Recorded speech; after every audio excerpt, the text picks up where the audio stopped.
Third part जो दे रखा है क्वेश्चन नंबर 1 का, ठीक वैसे ही करेंगे जैसे हमने पहला वाला क्वेश्चन करे हैं। तो x+1 को 0 के बराबर रख लो। यहाँ से x की वैल्यू क्या आ गई, -1। अब क्या करेंगे, हम x की जगह रख देंगे -1। तो p x के बराबर रख दो इसे, x की पावर 4 प्लस 3 x की power 3 plus 3x² plus x plus 1। अब x की जगह 1 पुट कर देते हैं, ठीक है। x की जगह -1 पुट कर देते हैं, तो -1 की पावर 4 प्लस 3 टाइम्स ऑफ -1 की power 3 plus 3 in the bracket -1 का होल स्क्वायर -1 प्लस 1, ठीक है। -1 के ऊपर क्या है, एक सम संख्या है तो ये आ जाएगा +1, और ये -1 के ऊपर एक विषम संख्या है तो आ जाएगा -3, और ये आ जाएगा +3 -1 प्लस 1 प्लस 1 से -1 कैंसिल हो गया, +3 से -3 कैंसिल हो गया, तो ये आ गया 1। अर्थात p ऑफ -1 की वैल्यू नॉट इक्वल टू 0 है। तो हम कह सकते हैं कि x+1 दिए गए बहुपद का गुणनखंड नहीं है, ठीक है। अब हम सॉल्व करते हैं क्वेश्चन नंबर 1 का फोर्थ पार्ट। तो क्वेश्चन नंबर 1 का जो फोर्थ पार्ट दे रखा है उसे हम सॉल्व करते हैं, ठीक है। क्वेश्चन नंबर 1 का जो फोर्थ पार्ट दे रखा है उसे किस तरीके से करेंगे, वही पहले की तरह x+1 को हमने 0 के बराबर रखा। यहाँ से x की वैल्यू क्या आ गई, -1।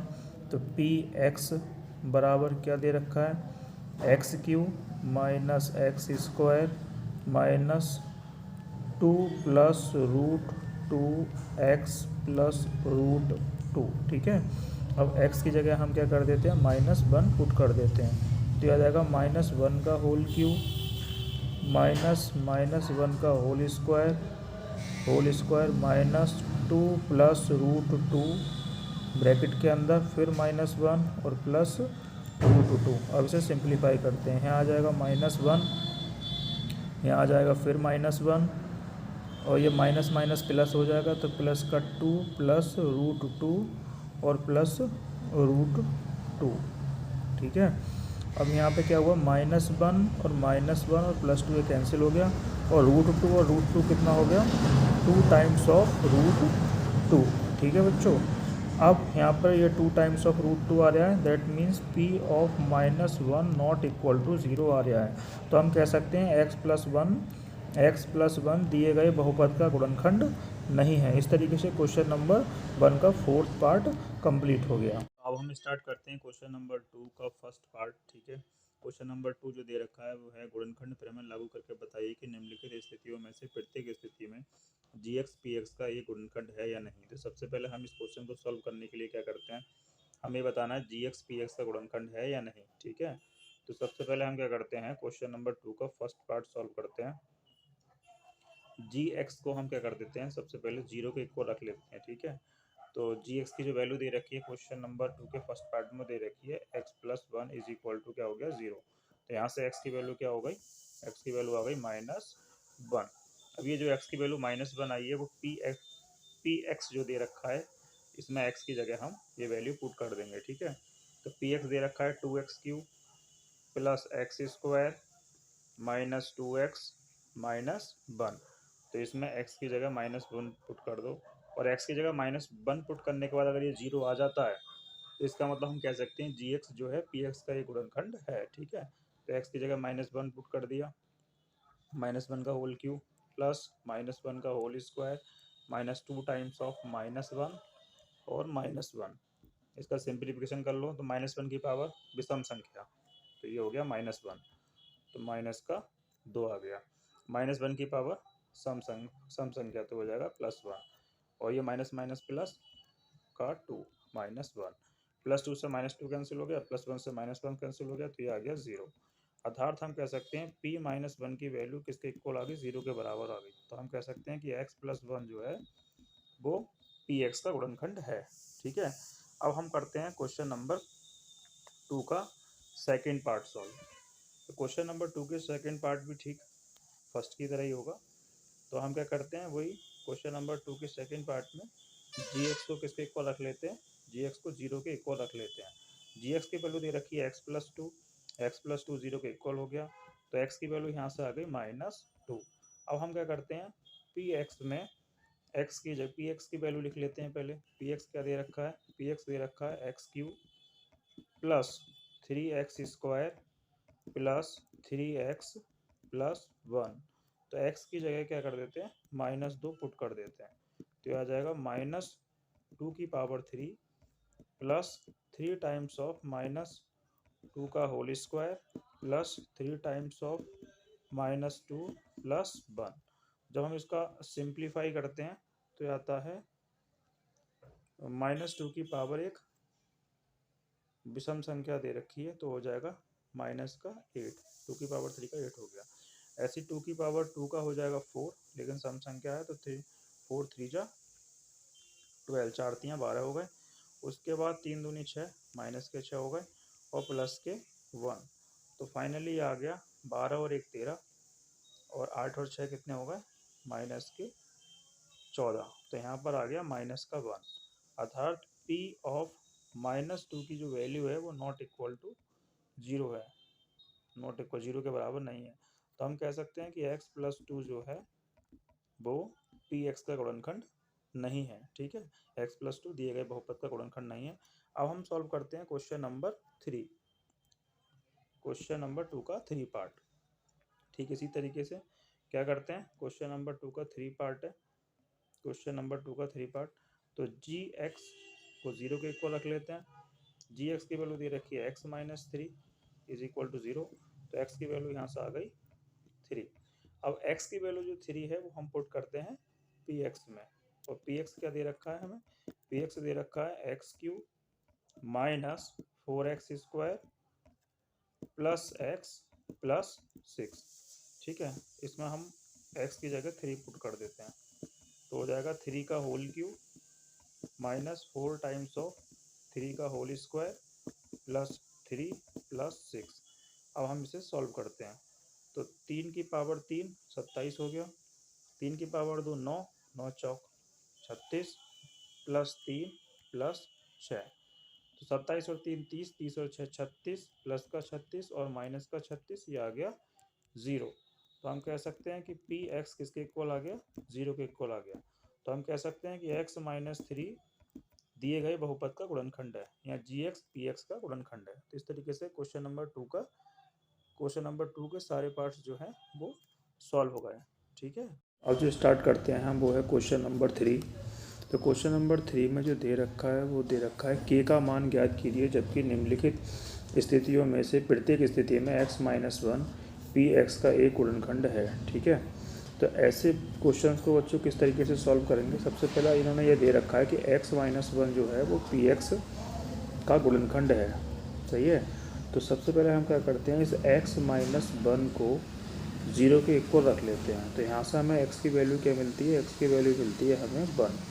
इसका मतलब x बराबर 1 रखने पर पी एक्स जो होना चाहिए वो 0 होना चाहिए। ठीक है, तो इसका मतलब ये हो गया। हम करते हैं क्वेश्चन नंबर 3 का फर्स्ट पार्ट। ठीक है, तो यहाँ पर अब P1 की जो वैल्यू है वो 0 के इक्वल होनी चाहिए, क्योंकि x-1 जो है वो दिए गए बहुपद का गुणनखंड है। ठीक है, बहुपद दे रखा है x² plus x plus k, तो 1 पुट कर दो x की जगह तो हो जाएगा 1² प्लस 1 प्लस k। तो यहाँ से हम k की वैल्यू निकाल लेते हैं। ठीक है, 1 का square 1 plus 1 plus k is equal to हो गया 0। तो 1 और 1 कितना हो गया 2, तो 2 plus k is equal to 0। ठीक है, तो यहाँ से जो k की वैल्यू आ गई वो k इज इक्वल टू आ गया -2। k की वैल्यू क्या हो गई -2, k इज इक्वल टू -2। ठीक है, तो x-1 अगर दिए गए बहुपद का गुणनखंड है तो k की वैल्यू -2 होगी। ठीक है, अब हम सॉल्व करते हैं क्वेश्चन नंबर 3 का सेकेंड पार्ट। क्वेश्चन नंबर 3 के सेकेंड पार्ट में वही x-1 दिए गए बहुपद का गुणनखंड है, तो x बराबर कितना हो गया 1। तो इसका मतलब ये हुआ कि p x की वैल्यू किसके इक्वल होनी चाहिए 0 के। दैट मीन्स P1 की वैल्यू किसके इक्वल होनी चाहिए 0 के। तो यहाँ पर दे रखा है बहुपद 2x² प्लस kx प्लस √2। तो x की वैल्यू पुट कर देते हैं, तो 2 × 1 का whole square plus k into 1 plus root 2 is equal to 0। तो 1 का स्क्वायर 1, तो हो गया 2 plus k plus root 2 is equal to 0। तो यहाँ से के की वैल्यू हो गई, ये 2 प्लस रूट 2 को हम राइट हैंड में ले जाते हैं तो माइनस में आ जाएगा, तो जाएगा माइनस का in the bracket 2 plus root 2। तो अगर x माइनस 1 दिए गए बहुपद का गुणनखंड है तब k की value minus in the bracket 2 plus root 2 होगी। अब करते हैं हम क्वेश्चन नंबर 3 का थर्ड पार्ट सॉल्व। तो वैसे ही x बराबर 1 हो गया, x बराबर 1, ठीक है। तो थर्ड पार्ट में क्या दे रखा है, p1 की वैल्यू 0 के इक्वल होगी, और जो थर्ड पार्ट दे रखा है वो है बहुपद दे रखा है के x square minus root 2x plus 1। तो के एक्स की वैल्यू हो गई 1 का whole square minus root 2 times of X की value 1 plus 1 is equal to 0। 1 का स्क्वायर 1 हो गया, तो के minus root 2 plus 1 is equal to 0। तो यहाँ से हम के की वैल्यू निकाल लेते हैं, तो के इज इक्वल टू आ जाएगा माइनस रूट 2 राइट साइड में जाएगा प्लस का हो जाएगा, और प्लस 1 माइनस का हो जाएगा। तो के की वैल्यू हो गई रूट 2 माइनस 1। तो अगर x माइनस 1 दिए गए बहुपद का गुणनखंड है तो के की वैल्यू रूट 2 माइनस 1 होगी। अब हम सॉल्व करते हैं इसका फोर्थ पार्ट। तो फोर्थ पार्ट में दे रखा है बहुपद के x square minus 3x plus के। तो x इज इक्वल टू 1, ठीक है। अब वही p1 की वैल्यू किसके इक्वल होगी, 0 के इक्वल होगी। तो बहुपद दे रखा है के x square minus 3x plus के। तो यहाँ पर हम x की वैल्यू पुट करते हैं, 1 का whole square minus 3 times of 1 plus k is equal to 0। तो k minus 3 plus k is equal to 0। तो k और k कितने होगा, 2k। तो 2k minus 3 is equal to 0। तो 2k इज इक्वल टू 3। तो k इज इक्वल टू हो गया 3/2। तो k की वैल्यू आ गई 3/2, 3/2। तो अगर x माइनस 1 दिए गए बहुपद का गुणनखंड है तो हम कह सकते हैं कि k की वैल्यू 3/2 होगी, 3/2 होगी। तो इस तरीके से थ्री पार्ट के सारे क्वेश्चन नंबर 3 के सारे पार्ट सॉल्व हो गए, ठीक है। शुरू करते हैं क्वेश्चन नंबर 4। गुणनखंड ज्ञात करने हैं हमें इसमें। तो क्वेश्चन नंबर 4 का जो फर्स्ट पार्ट दे रखा है वो दे रखा है 12x square minus 7x plus 1, ठीक है। तो ये दे रखा है, ठीक है। 12x square minus 7x plus 1, इसके हमें करने हैं गुणनखंड, ठीक है। तो सबसे पहले हम क्या करते हैं, जो एक्स स्क्वायर का गुणांक दे रखा है वो कितना दे रखा है, 12, और जो सबसे लास्ट में टर्म दे रखा है वो दे रखा है 1। तो 12 की 1 से मल्टीप्लाई करने के बाद आता है 12, ठीक है, और वो भी आता है प्लस का 12।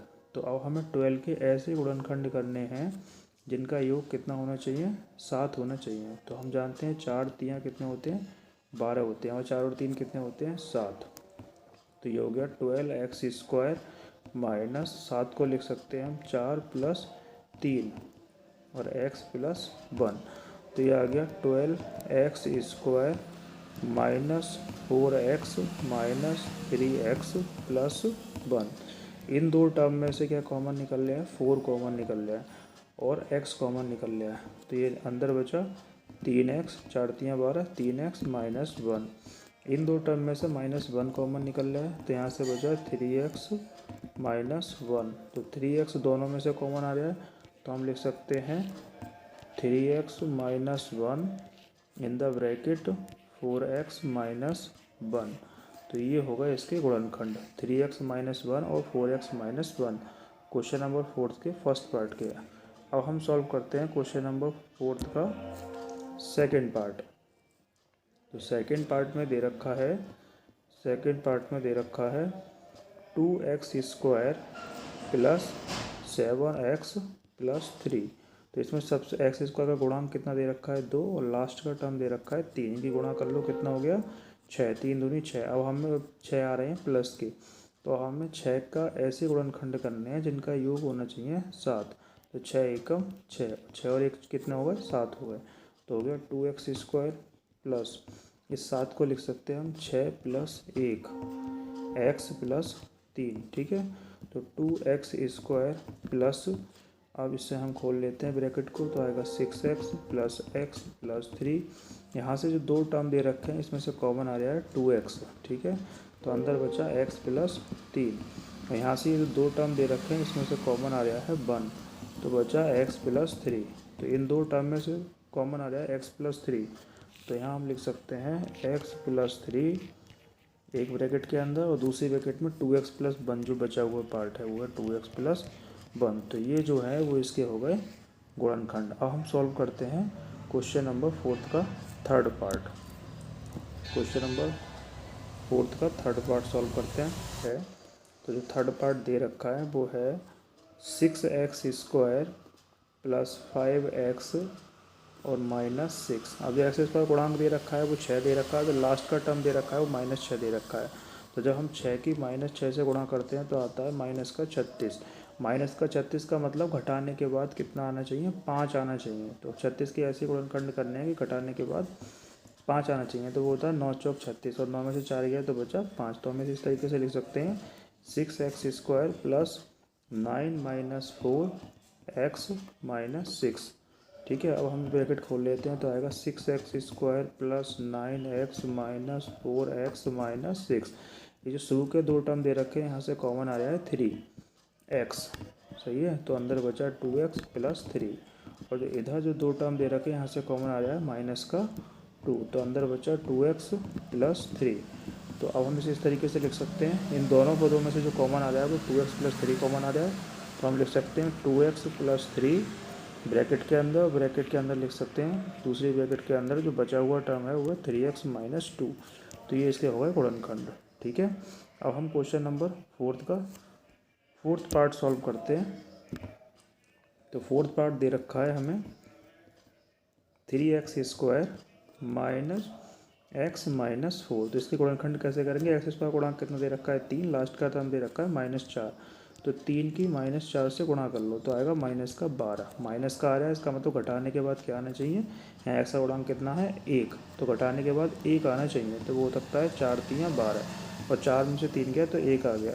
तो 3x² माइनस, इसे लिख सकते हैं हम 4 - 3 और x - 4, ब्रैकेट खोल लेते हैं तो आएगा 3x² minus 4x minus minus plus plus 3x - 4। शुरू के जो टर्म दे रखे हैं यहाँ से कॉमन आ रहा है x, तो बचा 3x - 4, और जो यहाँ लास्ट के जो दो टर्म दे रखे हैं यहाँ से 1 कॉमन आ रहा है, तो बचा 3x - 4।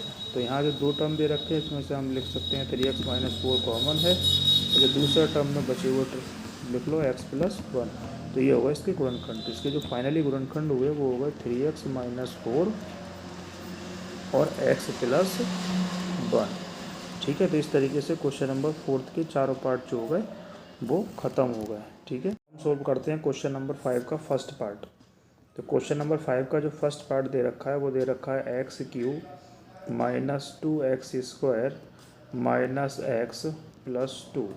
तो शुरू के जो दो टर्म दे रखे हैं यहाँ से x कॉमन आ रहा है, x² कॉमन आ रहा है, सॉरी। तो यहाँ बचा x और -2, और जो लास्ट के दो टर्म दे रखे हैं यहाँ से -1 कॉमन आ रहा है, तो बचा x - 2। तो ये आ गया x - 2, दोनों में से कॉमन आ गया और बचा x² - 1, ठीक है। अब हमें पता है कि a² - b² का फॉर्मूला होता है, एक बार हम जोड़ देते हैं और एक बार घटा देते हैं, a + b और a - b, ये वाला फार्मूला हम यहाँ पे अप्लाई कर देते हैं इधर। ये हो जाएगा x - 2, और इसे हम लिख सकते हैं वो x का स्क्वायर और 1 का स्क्वायर, तो एक बार जोड़ दो एक बार घटा दो, सही है। तो x + 1 x - 1, तो इसके गुणनखंड होगा x - 2 x + 1 और x - 1। अब हम सॉल्व करते हैं क्वेश्चन नंबर 5 का सेकेंड पार्ट। तो सेकेंड पार्ट दे रखा है x³ minus 3x² minus 9x - 5। तो इसे सॉल्व करने के लिए हमारे पास एक मेथड है, हिट एंड ट्रायल मेथड। इसमें क्या करते हैं, हम वैल्यू पुट कर करके देखते हैं कि इसका मान कहाँ 0 आ रहा है, ठीक है। तो सबसे पहले हम क्या कर लेते हैं, इसे px के इक्वल रख लेते हैं, px के इक्वल रख लेते हैं, ठीक है। अब यहाँ पर हम क्या करते हैं, x की वैल्यू पुट करते हैं -1। तो जैसे ही हम x की वैल्यू -1 पुट करते हैं, एक्स की जगह -1 रख दो तो ये आ जाएगा -1 का होल क्यूब -3 टाइम्स ऑफ -1 का होल स्क्वायर -9 एक्स की जगह -1 और -5। तो -1 का होल क्यूब होता है -1, -1 का होल स्क्वायर होता है +1, तो यह आ जाएगा -3, माइनस माइनस प्लस, प्लस का 9 और ये आएगा माइनस का 5। ये हो गया प्लस का 9, 5 और 3 8 और 1 9, माइनस के 9, 9 में से 9 गया, कितना बचा 0। तो यहाँ पे x बराबर -1 रखने पर इस बहुपद का मान 0 हो रहा है। तो इसका मतलब हम कह सकते हैं कि x प्लस वन दिए गए बहुपद का गुणनखंड है। ठीक है, तो x की पावर कितनी है 3, जिसमें से x की पावर 1 हमारे पास आ चुकी है, मतलब एक गुणनखंड आ चुका है, 2 गुणनखंड और रह गए हैं। तो वो 2 गुणनखंड जो हम निकालेंगे वो निकालेंगे भाग विधि के द्वारा। ठीक है, तो भाग विधि के द्वारा 2 गुणनखंड निकालते हैं। दूसरा गुणनखंड हम निकालते हैं भाग विधि के द्वारा। तो वो कैसे निकलेगा, ये जो x प्लस 1 आया है इसकी हम भाग करते हैं x³ -3x² -9x -5। ठीक है, तो यहाँ दे रखा है x³ तो हम x² से कर लेते हैं इसकी गुणा। x² की x से गुणा करेंगे तो कितना आएगा x³ और x² की +1 से करते हैं तो आ जाएगा प्लस का x²।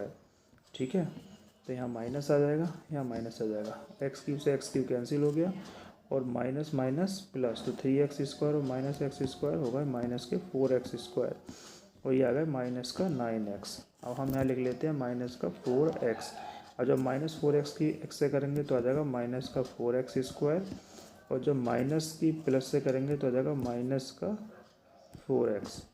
ठीक है, तो अब यहाँ चिन्ह अपोजिट चिन्ह लगाते हैं, तो माइनस का प्लस और माइनस का प्लस, माइनस का 4x² से प्लस का 4x² कैंसिल हो गया, तो 9 में से 4 गए तो कितने बचे 5, वो भी माइनस के 5 बचे। और ये माइनस के 5 हमने ऐसे ही लिख लिए, यह 9x यहाँ लिख लिया, यहाँ माइनस का 5 यहाँ लिख लिया। अब हम कर लेते हैं माइनस के 5 से, तो माइनस की 5 के x से मल्टीप्लाई करने के बाद माइनस का 5x आएगा और -5 का +1 से करने के बाद माइनस का 5 आएगा। चिन्ह अपोजिट कर दो तो ये कट गया 0, -5 ये चिन्ह अपोजिट कर दो तो -5x + 5x कट गया, आ गया 0। तो एक जो आया वो आ गया x² -4x -5। ठीक है, अब जो x² -4x -5 आएगा इसके गुणनखंड हम आसानी से कर सकते हैं। x² का गुणांक कितना है 1 और लास्ट में कितना आ रहा है -5, तो जब 1 की -5 से गुणा करते हैं तो आता है -5। इसका मतलब 5 के ऐसे गुणनखंड करने हैं हमें जिन्हें घटाने के बाद कितना आना चाहिए 4, तो 5 एकम 5, और 5 में से 1 गया तो कितना बचा 4। ठीक है, तो इसे सॉल्व कर लेते हैं, x² -4x -5, तो x² माइनस इसे लिख देते हैं हम 5 एकम 5, 5 में से 1 गया 4 बचा। ठीक है, तो ये आ गया x² -5x minus minus plus x -5, इन दो में से क्या कॉमन आ रहा है x कॉमन आ रहा है, तो x -5 बचा। यहाँ से जो कॉमन आ रहा है वो प्लस का 1 कॉमन आ रहा है, तो x -5 बचा।